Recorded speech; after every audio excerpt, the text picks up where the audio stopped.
Maintenant, c'est là où je voulais vous donner mes 6 astuces, mais il y a des moments où vous avez pris en considération les codes vestimentaires, vous avez pris en considération ce qui vous met en valeur, mais vous savez que vous allez rencontrer un partenaire qui est très sensible, enfin voilà, il faut le prendre avec des pincettes, ou au contraire, vous savez que vous allez rencontrer un partenaire où il faut y aller à la cool, et voilà, donc moi je vous conseille dans ce cas-là de vous habiller de façon différente. Alors je vais un peu caricaturer la chose pour vous donner des pistes concrètes.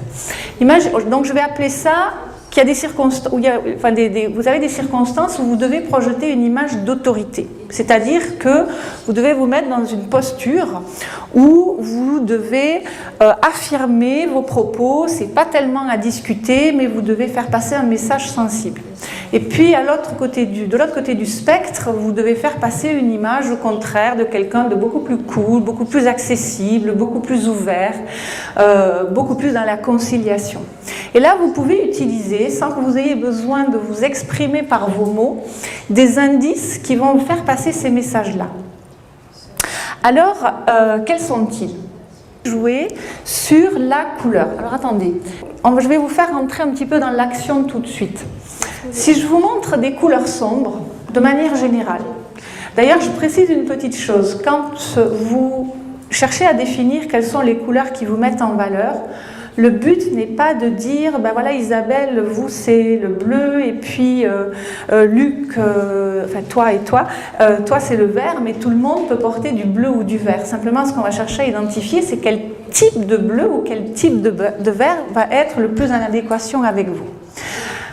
Alors là vous avez, malheureusement j'aurais bien aimé vous le montrer sous forme de tissu, c'est beaucoup plus parlant, mais voilà. Vous avez des tons sombres d'un côté, et vous avez des tons clairs. À votre avis, quelles sont les couleurs qui expriment le plus l'autorité ? Voilà. Donc, plus vous allez vous habiller en ton sombre, plus vous allez exprimer le « je suis là, regarde-moi, j'existe ». Plus vous allez aller vers des tons clairs, ce sont des couleurs qu'on porte dans des mariages, dans des baptêmes, dans des garden parties. Et quand quelqu'un rentre dans une secte, qu'est-ce qu'on fait en général ? On l'habille en blanc, hein, parce que le blanc, c'est une couleur de transparence. Donc, si vous devez faire passer un message sensible, plutôt des tons sombres que des tons clairs. Maintenant, si vous voulez renforcer votre côté autoritaire, vous rajoutez une toute petite touche de trait clair à votre trait sombre. Parce que c'est le contraste qui crée l'autorité. Imaginez 2 hommes d'affaires côte à côte. Vous en avez un qui porte un complet bleu marine très foncé avec une chemise blanche. Puis à côté de lui, vous en avez un qui est en complet gris-bleu avec une chemise bleu ciel. Voilà. Parce que c'est celui, et puis vous voyez les avocats, les juges, les prêtres, ils sont en noir et blanc, ils ne sont pas dans des demi-teintes. Donc le contraste va créer l'autorité. Ensuite, si je vous montre un tissu uni ou un tissu imprimé, lequel semble véhiculer le plus d'autorité ? Voilà, un tissu uni est plus strict qu'un tissu imprimé qui est plus fun, qui va attirer l'œil, parce que le cerveau va se dire, tiens, qu'est-ce qui se passe là, etc.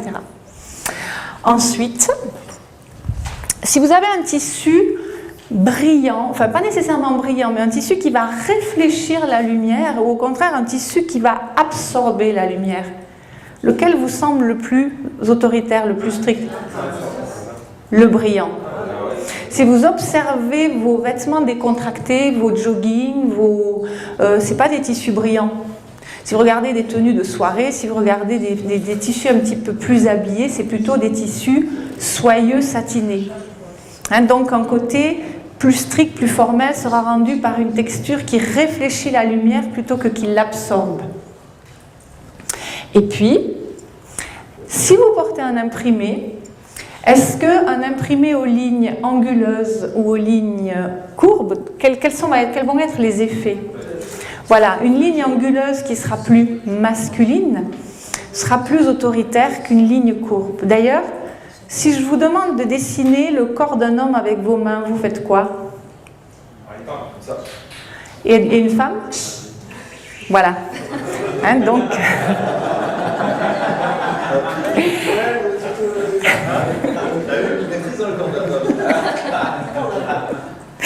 Et enfin, vous pouvez agir sur la coupe du vêtement, puisque un vêtement qui va avoir des tissus fluides et qui sera non structuré sera plus décontracté, donc plus dans l'ouverture et l'accessibilité qu'un vêtement qui sera plus structuré. Voilà, j'en arrive à la fin. Ah oui, alors après, bon, il y a encore d'autres choses dont on pourrait parler, c'est la psychologie des couleurs, puisque même dans les couleurs qui vous vont bien, vous pouvez dire, j'ai envie de, je sais pas, moi je vais donner une présentation ou je vais être sur un salon toute la journée, il faut que les gens me voient, me regardent. Si vous portez du rouge ou si vous portez du marron ce jour-là, ça va avoir un effet différent. Alors, comme Sébastien est souvent en bleu et que son code de couleur est plutôt le bleu, j'ai choisi de vous poser la question de savoir, à votre avis, ce que véhicule le bleu quand vous regardez du bleu, ou si vous êtes habillé en bleu, qu'est-ce qui se dégage? Quel est le... Oui, oui. Petit garçon, oui. Comment? Oui. Alors, en fait, le bleu, quand on cherche la psychologie des couleurs, il faut toujours partir de ce qu'est cette couleur dans la nature. C'est le ciel. Et le ciel, c'est quoi? Non, c'est le vert, l'espoir. Oui, c'est l'air, etc. Là, c'est la liberté, effectivement, c'est-à-dire c'est l'espace. Donc, et puis c'est le rêve, c'est l'imagination, c'est ce qui se passe un petit peu au niveau cérébral, comme ça. Alors, le bleu, en fait, ça exprime plusieurs choses. Et il faut savoir que chaque couleur, c'est comme le yin et le yang.